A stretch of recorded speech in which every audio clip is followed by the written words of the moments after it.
So today, we're jumping into one of the most incredible rebuilding projects in all of history. But here's the twist. The hardest part wasn't the stone and mortar.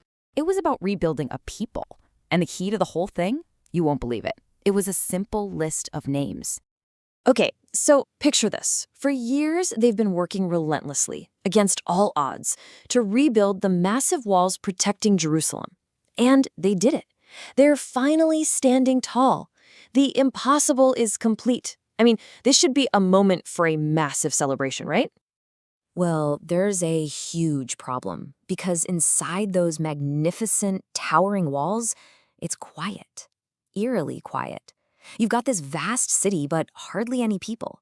The houses are still mostly rubble. It's basically a ghost town, a beautiful, empty fortress.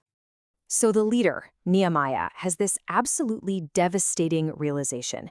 He's built this incredible structure, but he hasn't built a community. It's a body without a soul. I mean, what's the point of a fortified city if nobody actually lives there, if nobody calls it home? He figures out pretty quickly that the real work was just getting started. So what do? Where do you even begin? Well, it's not a big strategic meeting or some 5-year plan. According to Nehemiah himself, the idea came straight from God. It was this divine spark, this inspiration to gather everyone, the nobles, the officials, the common people, and to register them, to basically take attendance and figure out who's actually here. And this is where the story takes a really fascinating turn. To build the city's future, Nehemiah digs deep into the past. He uncovers this old genealogical record, a census list of the very first exiles who came back to this land 100 years earlier. Think about that. This dusty old document is about to become the blueprint for a new beginning. Now, let's be real. When most of us see a long list of names in an ancient text, our eyes kind of glaze over, right? But for these people, this list was everything. It wasn't just about tracing your family tree. This list determined your land rights, your inheritance, your place in society. It was literally your proof of identity.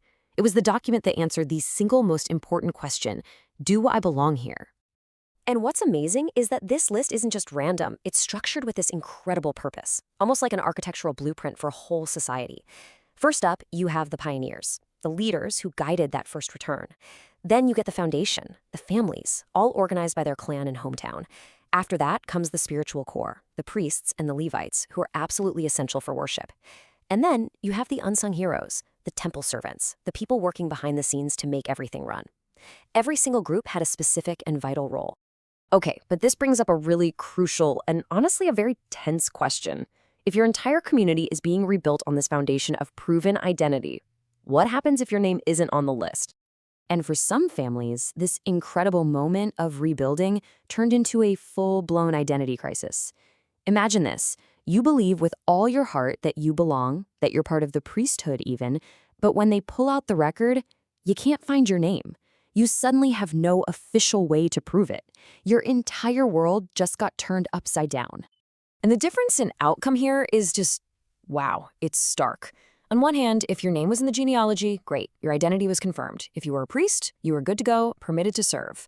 But on the other hand, if your name wasn't found, well, your identity was now ambiguous. Your priestly duties were immediately suspended. You were basically on the sidelines until your lineage could be confirmed by some higher authority, maybe even a miracle. It just goes to show how seriously they took the structure of this new community. So after this massive registration is all said and done, what's the grand total? 42,360 people. And that's not even counting the thousands of servants and singers who are with them. All of a sudden, this isn't a ghost town anymore. This is the official, registered population of a nation, reborn. So now you have this organized community. Everyone knows who they are and where they belong. So what's their first big public act? Do they pass a new law, elect a council? Nope. The very first thing they do, together as a unified people, is they give.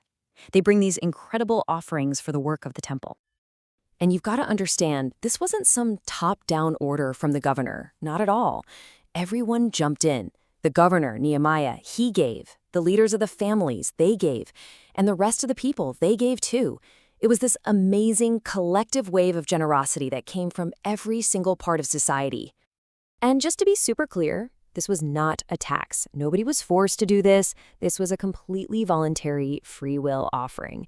It was just this spontaneous outpouring of gratitude and joy. It was the feeling of having a home, an identity, a place to belong.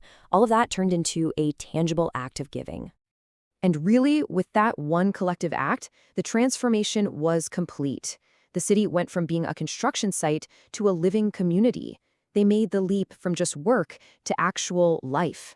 The focus finally shifted from stone walls to the human soul, from just a building to a living, breathing people.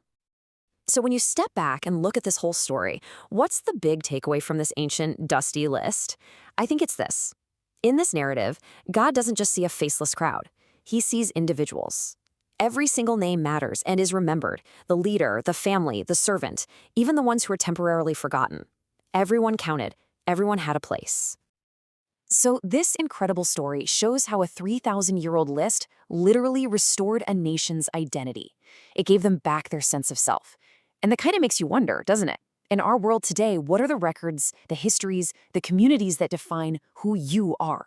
What's your proof of belonging?